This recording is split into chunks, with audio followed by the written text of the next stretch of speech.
오늘 초하룻날 본문은 제목은 몰라본 인연의 소중함이다 해서 이제 제목으로 본문을 간단하게 해드리겠습니다. 우리 사람들 마음을 들여다보면 참 이상한 구석이 있어요. 묘한 구석이 있는데 오늘은 우리 어떤 그 사람들 관계 속에서 어떤 그런 사랑이나 어떤 그런 집착에 관한 그런 이야기들도 한번 해보고자 합니다. 우리가 예를 들어보면 나를 보러 먼 길을 달려온 사람들 있잖아요. 그죠? 나를 보러 먼 길을 달려온 사람들의 마음은 사실은 쉽게 잊어버립니다. 잊어버리고 내가 어떤 사람을 만나기 위해서 이렇게 밤을 새우고 마음을 졸이고 산을 넘고 강을 건너서 구한 그 사랑은 그 기억은 잊지 못합니다. 나에게는 한없이 잘해준 사람들의 어떤 그런 마음보다도 내가 애써 찾던 사람들, 내가 애써 찾던 그런 기억들을 더 오래 하게 되는 것 아닌가 합니다. 왜 그럴까라고 이렇게 물음을 한다면 철학자 니체는 이렇게 이야기를 합니다. 우리 인간들은 사실을 기억하는 존재라기보다는 자기의 해석을 기억하는 존재다.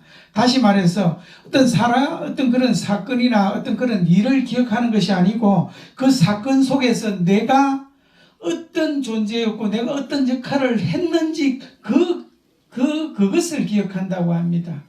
다시 말해서 내가 누군가를 얼마나 사랑했는지, 내가 얼마나 애썼는지, 또 내가 얼마나 뜨거웠는지. 그래서 우리가 잊지 못하는 것은 사실은 그 사람이 아니고 그 사람을 사랑했던 나의 이야기가 아닌가 그렇게 말씀합니다. 참 사람들의 마음은 참 이상합니다. 받은 사랑은 쉽게 여기고 내가 힘들게 구한 사랑은 귀하게 여깁니다.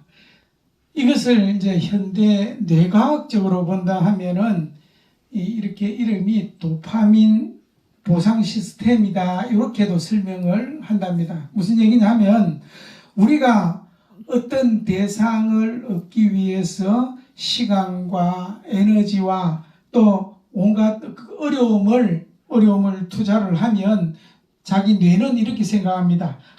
이만큼 애썼으니까 이것은 반드시 귀한 것이다. 그렇게 생각을 한답니다. 그래서 그 대상에 대해서는 아주 가치를 크게 이렇게 생각하는 그런 그 현상을 가져온답니다. 결국은 우리는 그 사람을 사랑한다기보다는 그 사람을 통해서 나 자신의 어떤 그런 서사, 나 자신의 이야기를 사랑한다. 그렇게 이야기를 합니다. 그래서 이런 마음을 부처님께서도 아시고 전도 중생이다. 뒤바뀐 중생들의 마음은 이렇게 뒤바뀌어 있다. 그렇게 표현을 합니다.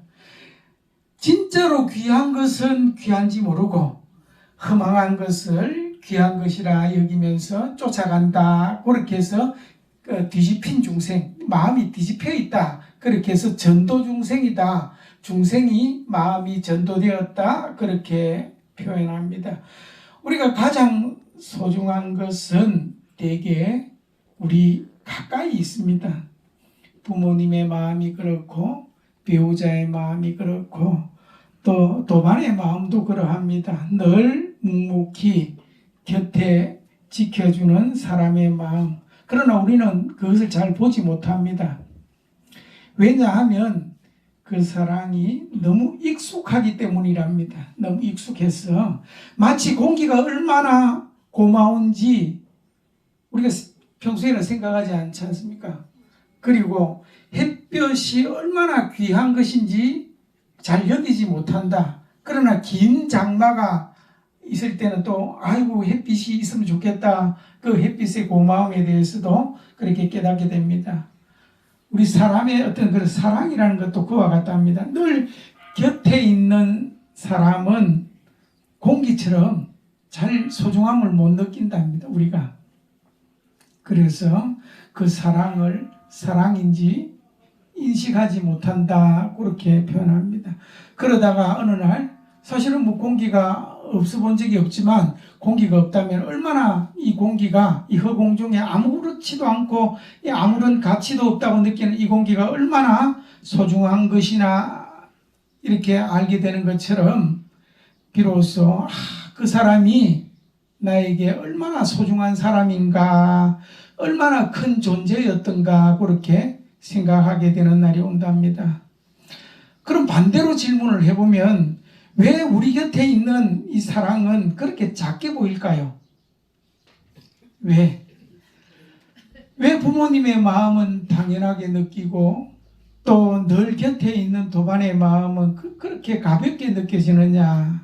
이것도 요즘 유행하는 뇌과학적으로는 이 습관화라고 부릅니다. 습관화. 무슨 말이냐 하면 우리 뇌가 생존 본능에 의해서 우리 뇌가 이 생존을 위해서 에너지를 효율적으로 쓰는데 늘 반복되는 자극이나 또 늘 곁에 있는 존재는 더 이상 분석할 필요가 없다.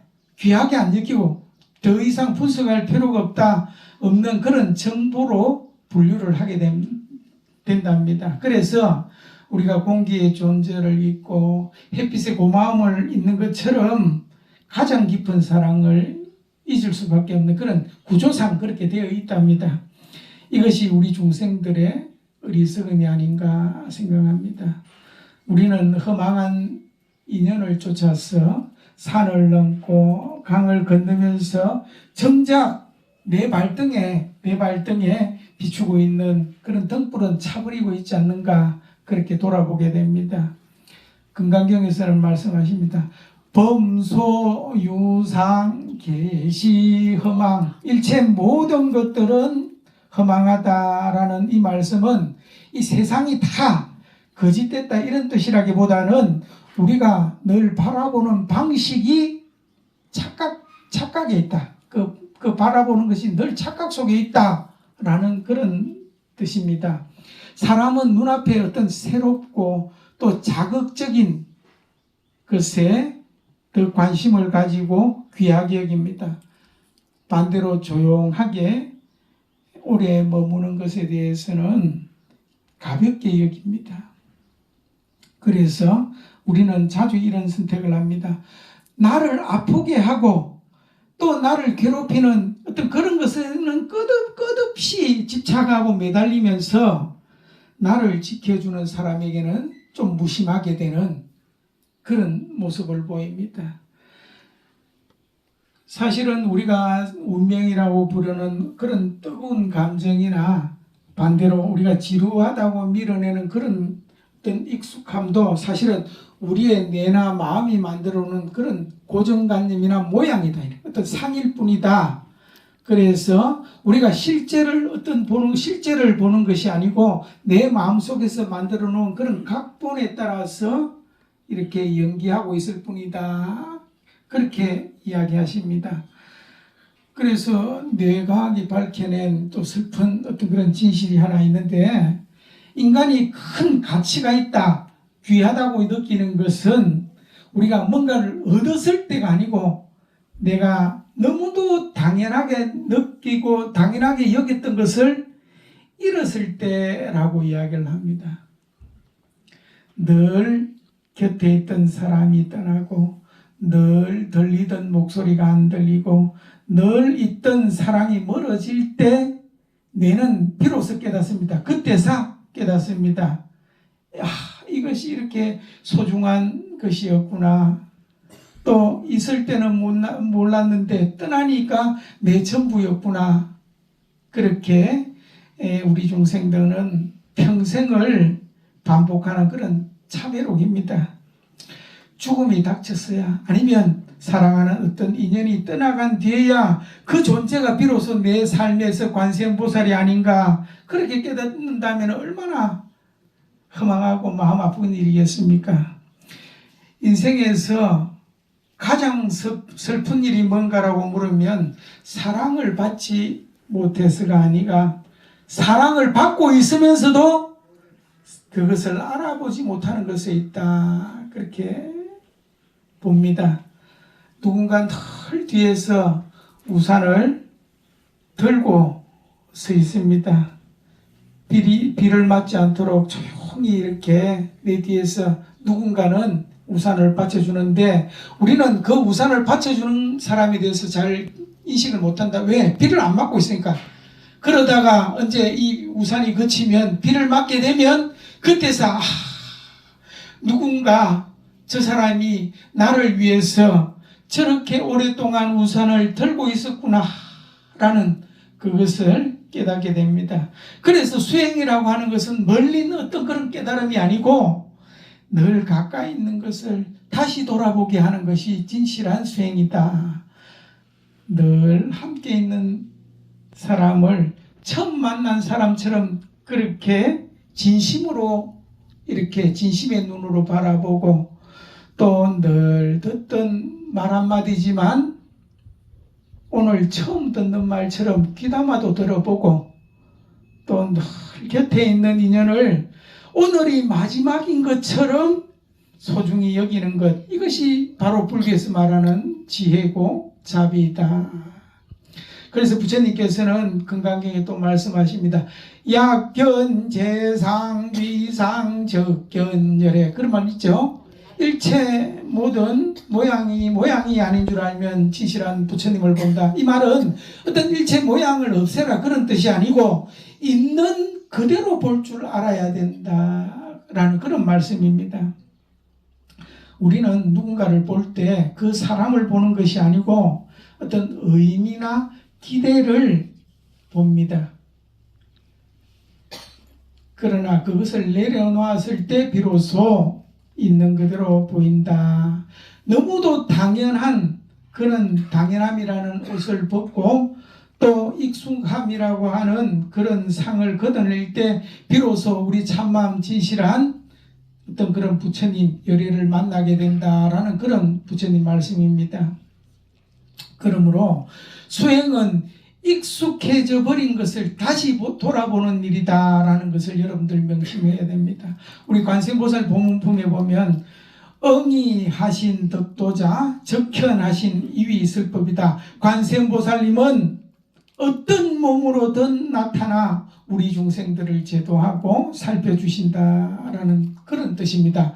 그런 말씀을 보면 한번 생각해 보십시오. 지금 여러분들 곁에서 투박한 손으로 밥을 차려주고 당신의 짜증을 묵묵히 받아주고 또 당신이 넘어질 때 손을 내밀어 주는 그 사람, 관세음보살님은 구름 위에 있는 그런 분이 아니고 어쩌면 늘 우리 곁에서 이렇게 우리 말을 들어주고 우리 짐을 나눠들고 또 우리 마음을 이해해주는 그 사람이 바로 관세음보살님의 마음이 아닌가.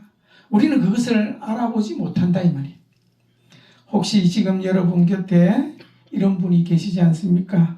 늘 조용히 여러분을 걱정하는 사람, 늘 말없이 여러분을 도와주는 사람, 또 늘 뒤에서 여러분들을 위해서 기도해주는 사람. 여러분들 지금 잠시 마음을 멈추고 늘 곁에서 있는 그 사람의 얼굴을 떠올리면서 정말 처음 보는 사람처럼 소중하게 한번 바라보는 그런 마음을 가져보기 바랍니다. 어떤 그 사람의 눈가에 어떤 패인 주름 속에서도 또 거칠어진 손마디 속에서도 그가 여러분들을 위해서 건너온 강과 산을 발견해 보시기 바랍니다. 그러니 오늘 법문을 들은 오늘부터라도 늘 가까이 있는 사람에게 조금 더 따뜻한 말을 건네고 또 늘 함께 있는 인연에게 저 부드러운 마음을 이렇게 전해주시기 바랍니다. 또 이렇게 생각해 봅니다. 내가 그랬듯이 이 사람도 나를 만나기 위해서 이미 산을 넘고 강을 건너온 사람일지 모른다. 그렇게 생각하면, 그런 생각을 하면 이 세상이 조금 달라 보이고, 또 비로소 어떤 소중한 사람을 잃기 전에 그 사람의 가치를 알아보는 그런 지혜를 얻게 됩니다. 그래서 부처님께서 말씀하신 이것이 바로 자비의 눈이고 지혜의 마음입니다.